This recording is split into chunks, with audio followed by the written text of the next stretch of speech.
Hello guys, in this video I will show you how to set up NGINX Proxy Manager on your Ubuntu machine. For set up NGINX Proxy Manager, first you need to set up Docker on your Ubuntu machine. For setup Docker, I will provide you all documents in the description. You just need to copy and paste to your Ubuntu terminal.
After setup Docker on your Ubuntu machine, you need to create a .yml file for setup NGINX.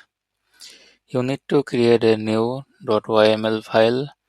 Then you need to type docker compose app for install the NGINX Proxy Manager. I will provide you all the links and the study material in description.